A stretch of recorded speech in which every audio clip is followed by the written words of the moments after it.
नमस्कार, मैं हूँ आलोक दहिया और आप देख रहे हैं मॉर्निंग मंत्रा। मॉर्निंग मंत्रा जो कि 8th ऑफ अक्टूबर 2024 के लिए।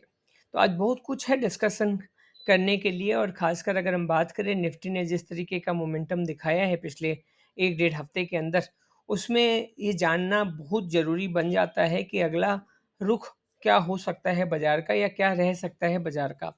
देखिए, सबसे पहले 4 आवर पे बात करेंगे। 4 आवर पे बात करें तो कल जहाँ पे एक उम्मीद लग रही थी हैमर फॉर्मेशन के बाद में कि बाजार रिकवरी दिखाएगा, उसके ठीक उलट एक और लंबा गोता बाजार ने लगाया और जब हम कह रहे थे 25-200 के ऊपर निकल जाएगा तो वापस से हम स्टेबल हो सकते हैं फॉर न्यू तेजी, बट 25-200 के ऊपर नहीं निकला और वहीं से गिरावट बढ़ी और 24840 के नीचे हमने क्लोजिंग दी। अब यहाँ पर सिर्फ एक छोटा सा पॉजिटिव पॉइंट है, वो है एक डोजी फॉर्मेशन का होना एंड डोजी फॉर्मेशन इंडिकेट करता है कि एक रिवर्सल आ सकता है। अब ये इम्पोर्टेंस और कैसे बढ़ जाता है, क्योंकि आप लगभग ये जो बड़ा लेवल था जो आपको याद होगा 24840 के नीचे 24640 एंड 24640 के नीचे 2440 और उसके नीचे 24240, ये 3-4 लेवल था जिसको बाजार ने धीरे-धीरे क्रॉस किया था और हम एक नई हाई को छू पाए थे। अब सवाल ये होता है कि अब यहाँ क्या लग रहा है, आगे क्या हो सकता है? तो अब हम डे चार्ट पे चले जाते हैं। अब डे चार्ट पे सिग्निफिकेंस करने वाली बात ये है कि ये गिरावट कितने पॉइंट की है, कितने परसेंटेज की है। हम साढ़े 5 से 6% की गिरावट देख चुके हैं।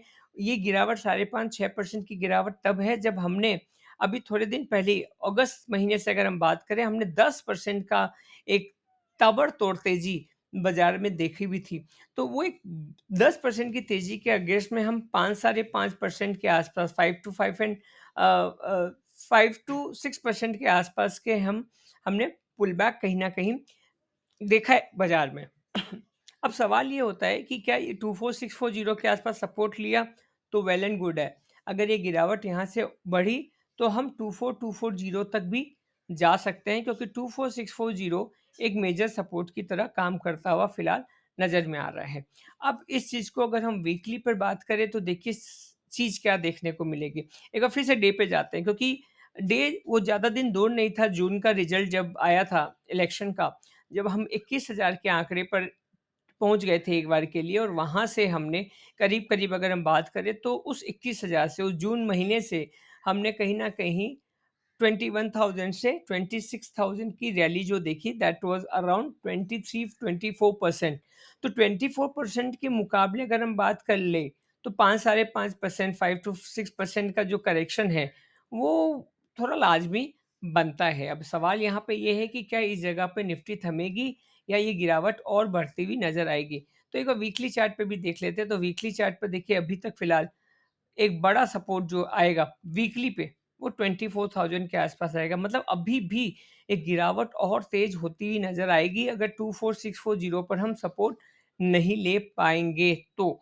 तो यहाँ पर सिचुएशन थोड़ी, और बार-बार आपको याद होगा हम क्यों डे चार्ट पे बार-बार आपको कह रहे थे कि इस तरीके का जब फॉर्मेशन बनता है सीढ़ी वाला, तो एक कॉशियस अप्रोच बार-बार कहे जा रहे थे हम।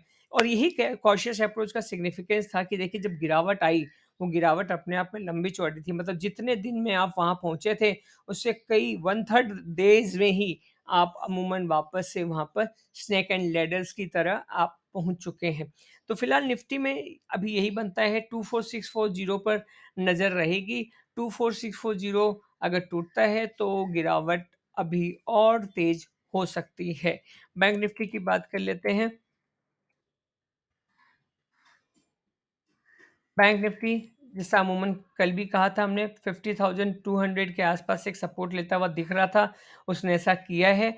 अब ये जो वर्टिकल फॉल बाज़ार में देखने को मिला, याद होगा इस लेवल को क्रॉस करने के बाद जब को बहुत सारे लोग अभी थोड़े दिन पहले ही सितंबर में बहुत ज़्यादा बेयरिश थे, तब हमने कहा था कि अंदर में जो है बैंक निफ्टी के जो मोमेंटम बन रहा है अंदर का, वो तेज़ी का बन रहा था और जी हाँ, हमने देखा भी कि बैंक निफ्टी ने एक नया हाई बनाया। अब वो नया हाई बनाकर इतना बड़ा पुल बैक, अब यहाँ पर जो सपोर्ट लेवल है, वो बहुत स्ट्रॉन्ग सपोर्ट लेवल है और 1000-2000 पॉइंट का, दैट इज़ 49,300। मतलब और 1000 पॉइंट के करीब की बिकवाली अगर आती है, जो जो हम निफ्टी में भी बात कर रहे थे, तो यहाँ पर एक मेजर सपोर्ट बनेगा। तो फिलहाल एज़ ऑफ नाउ 50,200 एक मेजर सपोर्ट के तौर पे काम करेगा। वो अगर टूटता है, तो हम 49,333 49,300 तक के भी बैंक निफ्टी आने वाले दिनों में देख सकते हैं। तो लेट द इन्वेस्टर बीवेयर वाली कंडीशन है, सोच समझ के काम करिए। इन सब के बीच में एक थोड़ा-सा पॉजिटिव सिंबल ये है कि आप कहीं न कहीं दिवाली सेल के लिए रेडी हो सकते हैं। बहुत सारे स्टॉक जो नए इन्वेस्टर्स हैं, जिन्होंने कुछ पैसा साइड रखा था, उनके लिए एक अच्छा मौका बन रहा है, बनने वाला है, जहाँ पर फ्रेश बाइंग की जा सकती है।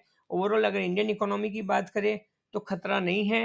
ये वर्ल्ड क्राइसिस की बात है, वर्ल्ड इकोनॉमीज़ वाइज़ अगर हम बात करें, जो वॉर वगैरह चल रहे हैं, इन सब को लेकर मार्केट को जिस करेक्शन की दरकार थी, वो फिलहाल होता हुआ नज़र आ रहा है।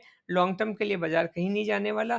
थोड़ा ख़्याल रखिए, थोड़ा पोर्टफ़ोलियो सँभालिए, जैसा पहले भी कहा गया था। जिन लोगों ने माना था अगर अपने स्टॉक्स को निकाला होगा, तो उनके लिए एक बेस्ट अपॉर्च्युनिटी फिर से बनना शुरू हो गई है, जहाँ पर वो धीरे-धीरे एक्युमुलेशन कर सकते हैं और अपने पोर्टफ़ोलियो को स्ट्रॉन्ग बना सकते हैं। Thank you, thanks a lot and have a great day. Bye bye, take care.